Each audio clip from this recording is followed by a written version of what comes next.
How's everybody doing? My name is Joe. I'm just making this video basically to give an account and explain to you guys what exactly I experienced. And that's pretty much it. So on March 22nd, 2017, I went to sleep late that night, and when I had went to sleep, um, I ended up my soul, my spirit ended up basically in this room with this dark room. There was two individuals in a room. Um, I don't believe that they were people. It just seemed like they were kind of talking about something like about God, but they weren't talking about him. I couldn't really remember what they were talking about. And one of them had pulled out a joint, basically, like he was like about to smoke a joint. I remember knocking out the joint out of his hand, but for me to do that, I had to get up from the position I was laid in, because I was laid vertically on like my couch, but in the same place, in this place where I was also laid the same exact way. And as I knocked it out of his hand, I fell over. When I fell over, I literally ended up in this place. And this place was just a place of outer darkness. It was complete darkness. It was nothing but darkness. I couldn't see anything in front of me. I couldn't see my hands in front of me. I couldn't see or even feel like as if I had any kind of knowledge of where I was or the place I was in. And I was like even trying to pull my hands in front of me, and I couldn't see my hands in front of me. And as I'm trying to figure out what's going on, because, even in this world, like when you're trying to look through something, you give it a moment expecting for your vision to adjust and for you to see more clearly, like if it's in the dark or whatever. And so I'm waiting to see for it to adjust and to see more clearly. And it remained complete darkness. And I'm talking about thick darkness. And like maybe within a minute or so of being there, like a small light began to dim a little bit behind me, as if it was something. I don't know if the light was from me or if it was a small light behind me that was allowed me to see where, began to open up and allow me to see where I was and what I was seeing. And the thing that I was seeing was the most horrifying, terrifying thing that anybody could ever account for in this world. And what I mean by that is, what I had seen was literally a sea of people, and the people were just in silhouettes. So it seemed as if though this was a place where those who had just died are now coming up from, and you're now seeing the sea of people who are all coming up and who have either passed or they died or they're here for the most part. These are people that are here, and there's no physical descriptions of them. They're just literally silhouettes. Like it's almost like they're I can only see their shadow image of them, and they're in front of me and they're around me. And you're talking about trillions of people. As far as my eyes can see. If you ever attended a concert or any public gathering, or even looked at through TV and you've seen large amounts of people all in one place, or in a place where as you look ahead you see like a large crowd, you can still pretty much see past people. You can see a landscape still. This place was so many people that the landscape was people. As far as my eyes can see, there were people. As far to my left and to my right, as far as I can see, I'm seeing people.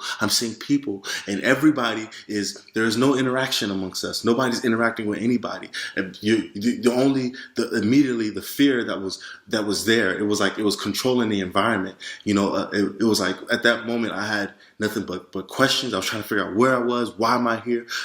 Wow. First of all, why the appearance and the setting was so scary in itself that I'm trying to figure out, what is this? What's going on? Am I in a dream? Like, what's going on? What's happening? And as soon as I begin to try to figure out what's going on, and right now I'm at from this moment on, I'm at a very, very, very high level of fear, and it remained that way the entire time. And it wasn't because nothing actually about the experience made it scary. Fear was literally just a part of my being. I could not be nothing but absolutely scared. And I'm talking about scared or fear, like to the point where when somebody just scares you, you get immediately scared. You may burst out, you may yell or something because you're scared, and then it begins to come down. But I'm talking about fear that stays at that level, as if somebody had just you just got caught at the highest point of how scared you were, or what fear you had, and that's all that you have the entire time. It doesn't come down. So you're like, feel like as if you basically shouldn't be able to breathe or be normal, or even handle yourself to assess anything, or to use your cognitive skills or anything like that, because you're literally in this much fear. You're still able to just be in this much fear and not know what's going on. And so literally, I would say like maybe there's no time, so I can't say what moments of time. I know that from there, I then had been moved to these what appeared to be these caves, and so I had moved, not walked, but it was like a moving thing, like a force had brought me over to these caves, as if this is where these caves where I was supposed to go and belong. And then now it had gotten dark again to where I couldn't really see. So I'm trying to navigate through caves, and I'm kind of bumping into these fixed boundaries. And I don't know what it is, where it was, but I'm just, okay, I would either go right or I would either go left. I would either turn left or then I would turn right. And I'm trying to find my way through, and I couldn't find my way through until I eventually got into this one place where it was a cave. It was a cave, and it descriptively just like a cave, but it was somewhat put into like I would say it's a club setting, but I didn't see any bars. I'm not seeing any drinking. I don't see anything like that. I just see people seem to be dancing without any music at all. No music at all. I'm not hearing any music at all, but people are almost like slow dancing as if they're just bopping their head to a tune, but there's no music playing at all. And as I'm trying to really look upon what's going on and who are these people that I'm looking at, like what's going on? Why? Because I'm still at the same height of fear. So I'm still trying to figure out how can anybody be literally enjoying their dance or whatever they're doing in this kind of environment, like in this environment. And so I look over and then I see this young, this appeared to be the only being that was there that somewhat seemed like he recognized me. Everyone else seemed like it was a controlled force as to their bop or their slow motion, two-step or whatever it was.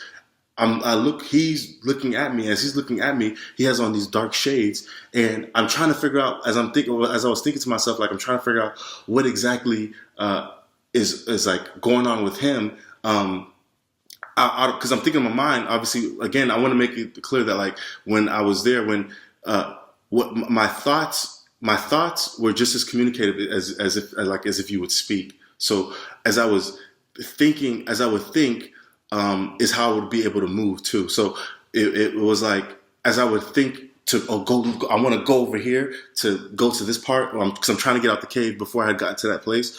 I want to make a left here. I want to go here. As I would think it, boom, I would automatically just go to that place, that particular place. And it wasn't a walk. It was like a force. It was simultaneous. As I thought, then boom, it would happen.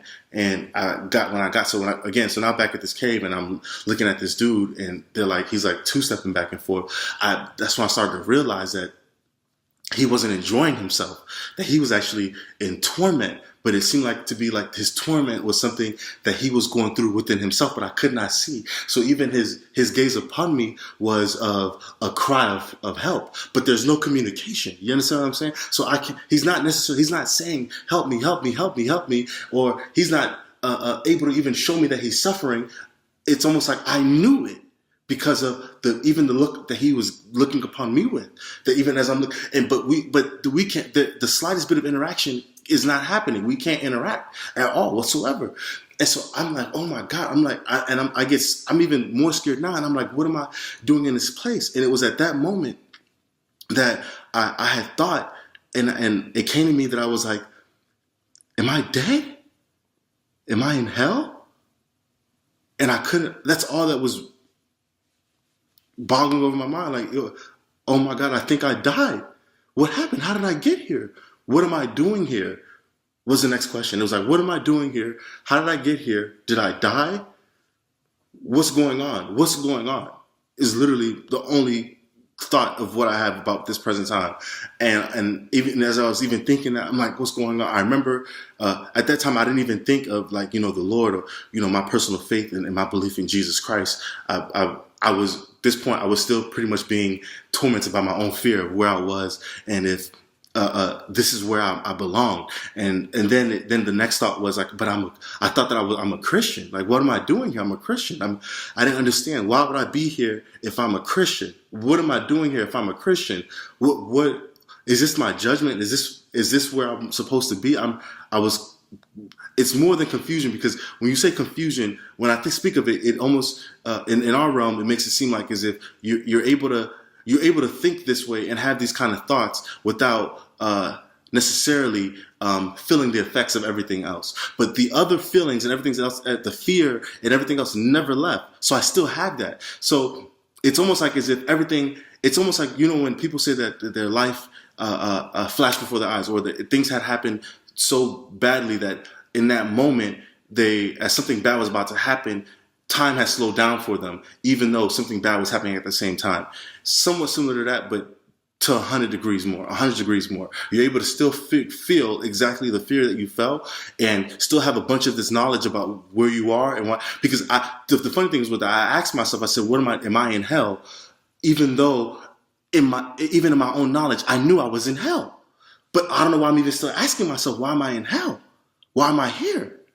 But I knew I was in hell. I had the knowledge that I was in hell. I had the knowledge that everyone here is in hell.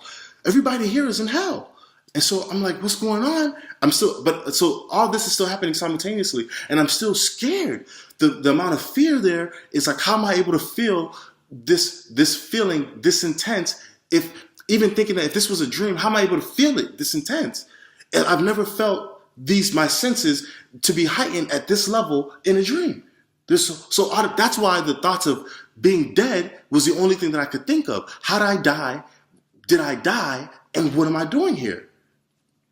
So anyway, I'm looking upon him, and this guy is literally in torment. I was already frantically in fear and at a high level. But when I seen that upon him, and it was dawning on me that I was in, that I already knew it, but it was dawning on me that I was in hell. It caused me to, even be more frantic. So I immediately, I'm looking for an exit. Where's the next place I can get out of? I think, to go over here. I go towards the end of the room because I almost don't even want any of them to really even see me here. I don't even feel like I belong here. I'm trying to get out. And so in my attempt to try to get out, I go towards the other corner of the room. As I'm going to the other corner, of the cave, as I go to the other side of the cave, I can't see anything. So I'm still trying to figure out what way am I going and not going.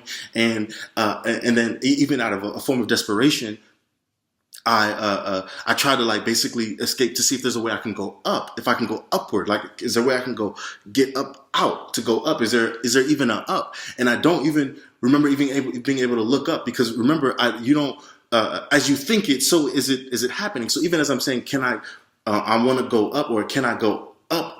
Simultaneously, I'm already trying to go up, and I realized that I was at the ceiling of this place, but it was a fixed boundary, and I couldn't feel what the boundary was. All I knew was that from the point of the ceiling of feeling this fixed boundary, I felt immense heat. The amount of heat that I felt on top of me, the immense heat that I felt on top of me was so scary. I'm trying to explain it to you guys, and you have to understand that, for me to even do this, if people know me, for me to even do this is more than if you know my character, is more than enough to at least let people know that this is serious for me to get to this level, to explain it, to talk about it at this level, because I'm somebody that I'm not really that open to just letting everybody into my life, and and be open with my life, whether it's on social media or whatever it is, anything in this life. I'm not just open like that. I'm more of a secretive person, and so as I'm hitting the ceiling and I'm feeling this immense heat, right then and there, I was like, oh my God, I'm in hell. I couldn't even believe that I'm in hell, and that now I can actually feel the heat that is above me. The heat was so intense, even from what was above me, that I'm not seeing any physical flames, but this heat felt like as if even now, if I press my way forward, that it was enough for me to say, I don't even want to go up, because I knew that this fire would consume me, because the heat felt like real life.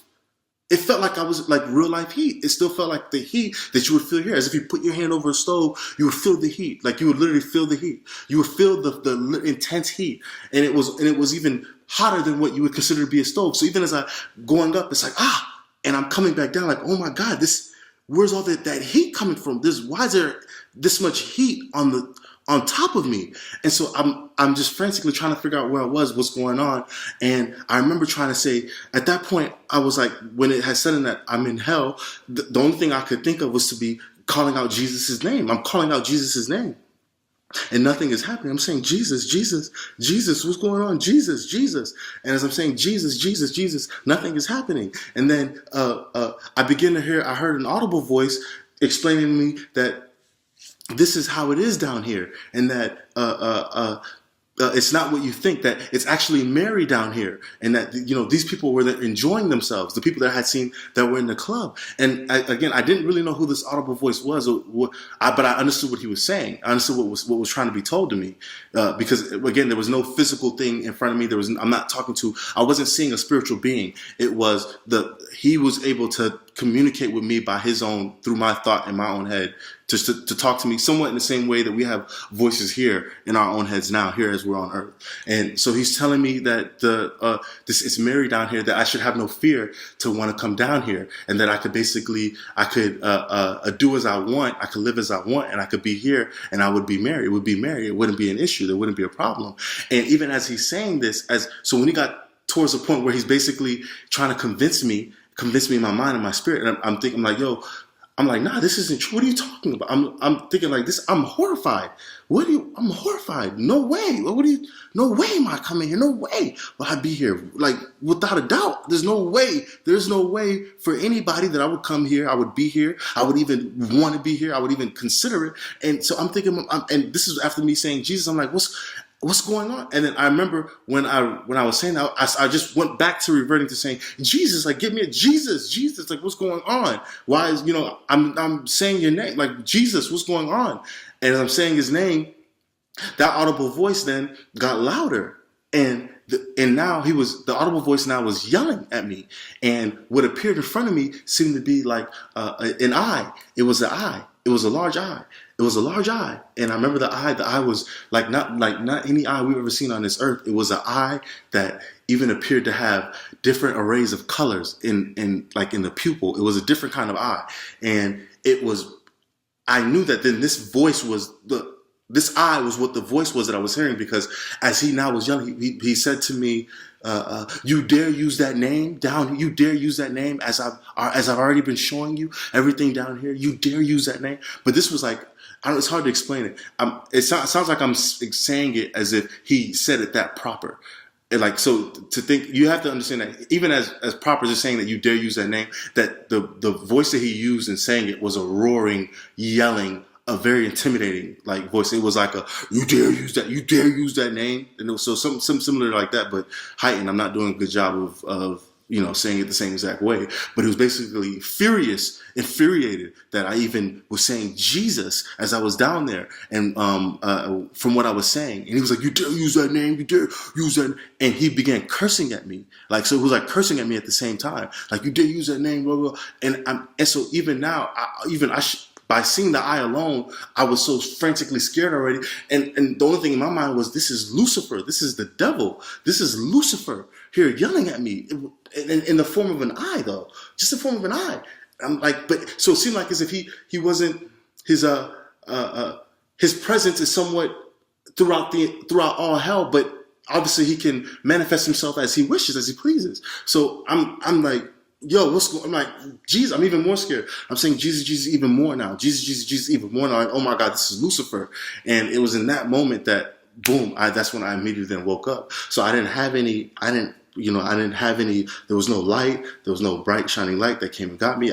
Jesus did not appear to me. None of those things happened. All I experienced is exactly what I told you. And, I woke up in such fear. Even as I woke up, I felt like I can still feel the heat on the top of my head, the heat from the being above, whether that was a lake of fire on top of me, I don't know, but I can still feel the heat. So I woke up and I'm still pretty much like, like I still felt the same terror that I was under when I was there. Now, mind you, everybody may have scary dreams. And if you have a scary dream or something, you wake up and you're still, your level of fear is still pretty much similar to what you feel when somebody scares you. It's high for that moment, a couple seconds, and it goes back down, right? So, but even for me, even now, my coming back into waking up, when the terror and the feeling of the heat, and then the terror that I had wasn't even going away. Meaning that it wasn't at the same high level, but as it was going away at a slower pace. You understand what I'm saying? Does that make sense? Like, it was a lot less slower. As how if somebody scared me, I would quickly come down and be like, okay, yeah, well, that was you. I'm not funny, whatever. This was entirely different. I could almost still feel, even it's 2 days now, it's been 2 days, and I could almost still feel the terror of being there. And it's hard to describe that, because when you say terror, people here with our senses, we only equate terror to maybe what we see, right? Maybe we see something that makes us terrified, or you're in a movie, something is going on that terror is a sense that is induced, and it can raise or be high, whatever. I was still feeling the terror of it being at a high level and not going away, and it was coming down slowly, and I was still frantic. I was scared. I was still feeling the heat. I immediately came. I ran over to my wife, and I had to wake up and tell, like, yo, I just had the worst nightmare, or whatever. I had the worst nightmare. I'm still kind of disoriented, because I'm not really sure if I'm really out, because being there and understanding the concept of eternity, that I couldn't get out. And that's another thing that I want to touch on. Because remember, again, the reason why it seems like I'm describing this stuff out of sequence is because it's all happening simultaneously. So remember, I said that I had the knowledge. So even though I'm not saying, oh, I'm here for eternity, I didn't have to say that to myself. Everyone had the knowledge that you could not get out. Or at least I'm going to say I did. I knew and I understood I could not get out. And not only that I couldn't get out, but that I was here forever. I understood that I am absent of time, and this place goes on forever. And I understood that. And I think it was a part of the fear. It was a part of the terror, that all this stuff that I have knowledge of, instantly I'm completely all knowing. I'm all knowing. I know it all. I know it. Even though I'm even questioning all the things that I know to be true. The same way we know I'm breathing air because oxygen goes to our lungs. We learn common things here, the natural laws on this earth. We know it. We just know it because we know it, either because even if it's not explained to you, you just know it to be that way. So it's the same exact way. I just knew that I was here forever. I was stuck here forever. I couldn't get out. And what was going on was being controlled. And that was the worst part about it. That was the worst part about the entire experience. That was the worst part. The worst part, and the worst part of the lack of hopelessness, and that nobody can interact with anybody else. Nobody. There's even comfort in being in an oppressive state. There's comfort. A good example. I'm being real. Me being a black person. It's comfort. There's still comfort to feeling like, or knowing that, your struggle of what you go through to overcome, racial disparities or racial discrimination or biases, that I'm enduring it amongst a group. There's a certain level of comfort there, and feeling, and in everybody's own heart. Or if you're in jail, even people in jail have a comfort that they're not the only ones in jail. Even if they're in solitude, they understand that there's other people here, and that this is something that others are enduring with them. You're not even given simple comforts like that. You don't even feel. It's not that you don't even care. It's not an element of that realm. You don't even feel a comfort. Comfort is absent. So there's no recognition of, look at how many people we're all going through it. Look at how many people are here. It's impossible. There can't be a party in hell, because even though when you're in hell, the only person that you believe that is going through something that you can feel and feel and go through is you. The only thing you can be, even if you're there with millions upon trillions of people, you feel as lonely as if you're the only one there. And that's hard to explain. You feel like you're the only one there. That's exactly what it was. Exactly. So absent comfort, absent no interaction. Everything that appears to be even slightly good is not there at all. So it's horrifying. And mind you, again, like I'm saying, it's not because I had the knowledge of all these things that I was horrified. Horror and terror was a part of the elements, the environment. It was a part of the environment. It was exactly, you could not even choose to be at a different level of fear if you even want to, because you don't even have the cognitive abilities to decide to yourself that I'm not going to be scared, or what's really going on. Let me figure out before I just, act frantic. There is the cognitive functions that we have here are completely absent. And that's what people need to understand, that there's no controlling of it. A lot of the things the very small things that you take for granted, that you have autonomy over, that you have autonomy in mind, you have autonomy in movement, you have autonomy in what you think and how you think and what happens and what's going to happen. All that stuff is literally, it's good. I realize it's a good characteristic. It's a good thing that you have autonomy. It's a good thing. So imagine absent anything that's good. Imagine no interaction. Family, you can't even consider family. Your family, you're not even considering your family. At this, as far as you're concerned, you even understand the aspect of that even your familial ties that you consider to be family is somewhat minute. It doesn't really exist. Blood relations are just physical, but the spirit is enduring on its own. You won't even consider yourself to have brothers and sisters and those of loved ones. The only kindred you have is maybe those you have. I don't even know how anyone can even have the ability. For me, I didn't have an experience where I was able to have the ability to even think of loved ones. All I could endure and deal with was what was presently controlling me in that environment. And nothing else mattered. Nothing else mattered. Nothing else mattered. And so that's why I'm sharing this, because I feel like people need to hear this stuff. And I feel like I've been the person that I've seen tons of these near-death experiences, or at least people with near-death experiences, or have testimonies on the website or on YouTube talking about how they experience hell. And again, it's when somebody is explaining it to you, I already understand that unless this is meant for you to hear it. If somebody's explaining it to you, it does not do it justice to what it really is and how it really feels. It doesn't. So the greatest impact, unless there's really grace and God has grace and mercy over your life for you to be able to really understand what somebody is saying, or for at least for what I'm saying and how I'm explaining it, because physically you're not able to even really touch that deep. So it would have to be a miracle for God to touch somebody's heart to come to an understanding of what it is I'm explaining. And so that's why I understand that. And so that's why I'm not doing this for people to believe me. I'm doing this because I am in fear of my own record.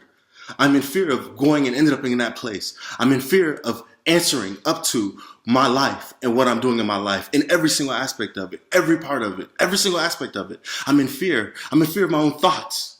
I'm in fear. I'm in fear, let alone because if it causes me to end up in that place, I'm in fear. And even if I'm not supposed to be in fear, I still feel some of the terror and some of the things. It's only been 2 days, so I'm still pretty much dealing with the feelings of all of it, and the memory of it. You know what I'm saying? So I just wanted to share this, man, for somebody who maybe wanted to stumbled across this video and they're undecided and they're not sure. They don't really know, what's going on, or whether you believe in Christ or you don't. Hell is real. Hell is real. Whether you're an intellect or whether you're someone who has never attended school in your life, hell is real. And hell is not something that is based on belief. This is not belief. This is not your belief. This isn't what you believe. This isn't everybody has respective rights in what they believe in. This is what is true. This is what is really going to happen. What is really going to go on? What is really happening? What is true? What is true? This has nothing to do with belief. I don't care what your belief is. I don't care what your background is. Nobody is going to sway me or convince me about my experience to denote it to be any less real than you even trying to explain to me what you're talking about. I don't even consider half of what I see here to be real at all. It's all a facade. It's all a mirage. We're all just passing through. And literally, and the majority of us are being deceived. And the devil is deceiving us, and it's all deceptive to make us think that we actually have these abilities, and our autonomy can't be taken away, and this stuff can't be taken. That this life is really forever. Listen to me. There's no such thing as YOLO or living for the moment. You're gonna have all the time in the world to live for the moment, in terror, for the rest, for eternity. In terror and fear, you'll be living for the moment, and because that moment is all you have, and nothing else will matter. Not one single thing you do here, as in a form of enjoyment, will be even remembered for you to even say that at least you lived the life that you live. The only thing that you will have to stake claim to this life is why did I even have a life to end up here in the first place? I would have rather not even had a life. I would have rather not even had any pleasurable thing, because at least there's still hope that I'm going to get through it. There's still hope that there's something better at the end of the road. There's still hope that things can change. The stuff we talk about all the time. What's the whole premise on wanting to live for the moment is that you only live once. Now imagine, what if I told you only die once too? And then that's it. And then fate is decided. And if you can't understand eternity now, you will understand it then. And it's not up for discussion. It's not up for debate. I'm not looking for political talk. I'm not looking for schools of thought. I'm not looking for religious faiths and beliefs in the afterlife. I'm not looking for literature. I'm not looking for any of those things. The word of God is the word of God. The word of God is the word of God. And that's all. And in that place, all you will know and understand it is to be true. There's no debate. People are not debating down there. Nobody's debating. Nobody's trying to figure it out. Nobody's trying to debate amongst each other. Even if you don't believe in him or you're not sure why you chose him, you still don't want to be there. Do you hear what I'm saying? You still don't even want to be there. So I know that even if you're a devout Satanist and you believe that you follow him and Satan is you adhere to his principles and you believe in what Satan is doing and what the devil is doing and you like that way of thinking or whatever reason is why you chose him or you choose that path, you still won't want to be there. You still will not want to be there. You will not want to be even thinking of why you chose him. All you're going to want to do is beg for your life to get out of there. Everyone is trying to get out. Everyone is trying to get out. And nobody's concerned about the suffrage of anyone else because what you're going through is so heightened. It's such at a high level of what you're dealing with alone that you probably couldn't even remember if you had a mom. You couldn't even remember if you had a life once before. How many brothers and sisters you have. These things are not even of concern. Who's your loved one? Where's your kids? None of that stuff. None of it matters. None of it. None of it. So I just wanted to, put that out there and let everybody hear this because if you can't see that from my look, my expression, how it's coming from my heart, that I'm not telling the truth, I have no reason to lie. I have no reason to do this. Nobody has any reason to just come out and say things just to say things. Neither does everybody can give an account for what they want to give an account for. But I know what was real. So at least for me, I want to make sure my record is clean so that you can't say that I didn't say it. So that nobody can, so that it's known, that everybody knows that Joe said it, that I said it. I want everybody to know that Joe said it, that I said it. That's how important it is to me not to be there. Yes, I said it. And I'm telling everybody, say what you want to say about me. I don't care. I said it. I said it. And I told you. So my hands are washed because I told you. I told you because I'm now going to be accountable for how I'm going to live my life from this day forth. So, and that's the most honest I can be with people. If I love you, then that's the most honest thing that I can do. And I could tell you, you can write it off. You know, more than half of people maybe can write it off and live your life here. You can continue to live your life here. But like I said, it's everybody going to have their day. And that's not going to stop. That's the one thing that nobody can overrule or overrun. So as long as you have your day, you're going to have your date. When they say the day you were born, now here comes the experience of the day that you die. You can't say that you didn't hear it. At least not from me. You can't say. Because in this also will at least be my eternal proof of record. Of me letting people know that this was real. That hell is real. Hell is real. There's no such thing as coming close as Christians. If you even debate in your mind, if you got to even review your record to figure out whether or not you're going, you're already probably on the wrong side. Because I'm telling you right now, the decision is unanimous. We're not looking for a majority vote. There's no board in heaven. There's not a majority vote as to who's going and whether you're going or not. There's no politicking. It's unanimous. Either the Lord knows you or he doesn't. Either you have a relationship with him or you don't. And what I mean by relationship, I'm not talking about past relationship. Now. Right now.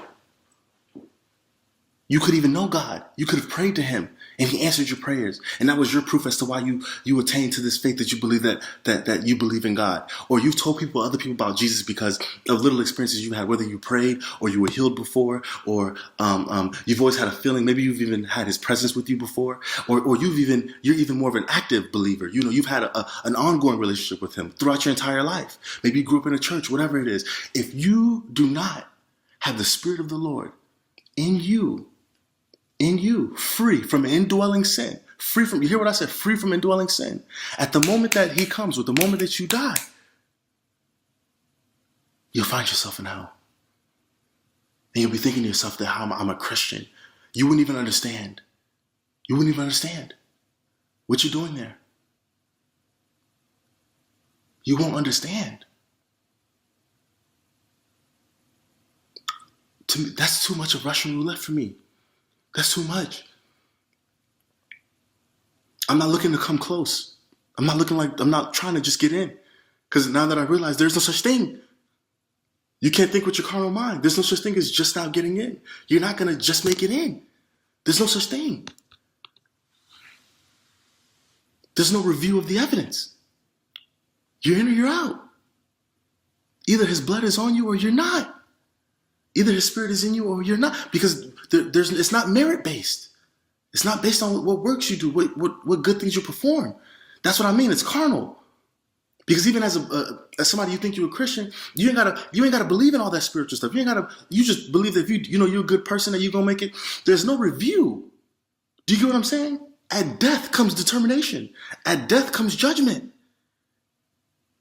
And there's no appeal.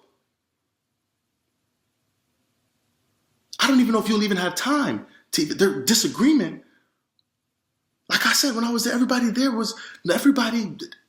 it seemed zombie-like because everybody literally could not do anything about it at all. So it's like, so what you think and believe means nothing. You have no power. What you think and believe means nothing. You have no power. So you better tap into the source. You better find out who really has power. Who is the king of this earth? Because everything here perishes. And not buy into the lie. Don't buy into his lie. Please, I'm begging people, please do not buy into the lie. The biggest lie of them all. We are not gods. At all. At all. We are not gods. That's what I mean. Even the little bit of ability that we have here, man, we're fooled. He's gotten us to believe that we really think we're gods. We really think that the way we think matters. We really think that the way what we say and how we feel and how we see things matters. You have no say-so at all. At all. And you have no power. So you better find the source. That's my best advice. Get to the source. All that matters in life is getting to the source. I used to be one too, like, the aspirations. Everybody wants to, at least when you're here, you think to yourself, I mean, what's wrong with wanting to either live a decent life or live a better life? And the means that you use to get there, whether it be good or bad, everybody is up to their own, their own judgment. Leave everybody up to their own judgment. Pursue what you want to pursue. I don't even really know what the point of pursuit is at this moment at all, unless it's for his purpose, unless it's for me to have an understanding of where I'm going. Because this pass through is so temporary, the timing is so short. And matter of fact, it's not even about the timing. The fact that I know that every man is going to die. And the chance and the risk that I can end up there, if anybody goes there, anybody that is there would wish that they had a second chance. Because they probably would be radical. They wouldn't even live this life, even caring about what they eat, or how much hours they're getting of sleeping, or whether or not their kids are rebellious, or whether or not their mom loves them, or whether or not their dad loves them, or whether or not all the frivolous things that we care about. I don't even know if that, I don't feel like I want to care about any of those things. Even though I still have love for those things and the people in my family. There's no way that I will allow those things anymore to have any priority to my eternal destination. That's the key. You want to talk about winning? We love talking about winning. Winning is making it eternally to your destination. That's how you win. Find your eternal destination.